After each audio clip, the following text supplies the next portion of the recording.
Friends. SB Roz here, the coach and often messy whole human behind Death and Stuff and SB's Chipped Plaster here on Substack. I wanted to tell you a story about how some years ago I decided I was going to stop honking in traffic. I can't tell you exactly when that was or exactly what motivated me, but at some point I just said, I'm not doing it anymore. If somebody's sitting at a green light and I'm behind them and I'd like to be moving, then I'm just going to use that as an opportunity to notice that I want to be moving and that they are sitting still and trust that that 90-second delay or whatever it is isn't going to make a huge difference in my day. Um, and now it's become a thing. It's become a thing that I get to use to notice where I am in my body and my mind and my practices. Because every once in a while I still want to honk and I'll notice myself. Sometimes I actually do honk. And then I get to go, oh, like I haven't done that in a while. What's going on with me? Right? And how do I need to be supporting myself? What am I not doing for myself? What do I need?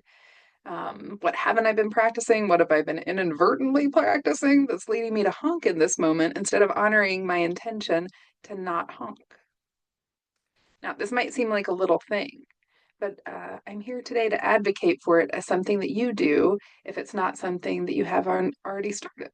If that sentence was grammatically correct, I don't know, but it probably made sense anyway, so roll with me. So here's the thought. All of us experience traffic in some way or another. Maybe that's not literally true. Most of us do, right? Maybe we're driving, maybe we're in public transportation, maybe ours is the traffic of walking or riding our bikes. Either way, we're interacting with other humans who may or may not be abiding by the same code of traffic movement that we abide by. As George Carlin so brilliantly and famously said, anybody driving faster than us is a maniac. Anybody driving slower is an idiot because we think that our way of driving is correct. But so does everybody else. And same with walking and riding our bikes and how we utilize public transportation and all of those things, which is to say, all of us have regular opportunities to notice ourselves getting activated in a situation where we have very little control and where we're predisposed to blame other people, to assume that they're idiots or maniacs, and to want them to be different so that we can feel different. You hear how ridiculous that is, right? Like wanting other people to change, strangers no less, so that we can feel different. Okay. The advantages of practicing this, of not reacting, of noticing our reactions and not obeying them is really what it is, because we're going to continue to have reactions, right? I'm still fully aware of when I'm behind somebody that I don't want to be behind, right? Or when I'm feeling scared because somebody's zooming around me, right? Um, so one advantage is the one I've already named, right? We get to observe ourselves.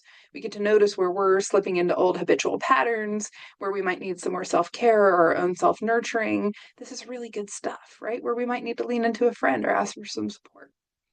But here's where it gets even more powerful, because how we be is radiant, right? You may have noticed this yourself. Maybe somebody honked at you. Maybe somebody flipped you off. I have certainly gotten flipped off in traffic not so long ago. And it feels some kind of way, right? And now we've got these feelings, and we might take them into our lives in some kind of way. Whereas when somebody waves us into traffic, right, says, oh, you go first, that brings a whole other set of feelings that we then take into our day, right? When somebody has treated us with generosity, we're more likely to turn around and treat other people with generosity. So here we are out in the mix of the world, right? Sharing energy. And the question is, what's the world you want to live in? Is it the world where we are expressing and radiating aggression? Or is it a world where we are expressing and radiating generosity? Why wouldn't we take advantage of this very common, very consistent part of our lives to practice radiating more generosity, which is to say, practice creating more of the world we want to live in? I'd love to hear your thoughts in the comments, and I hope you are safe and well and feeling loved.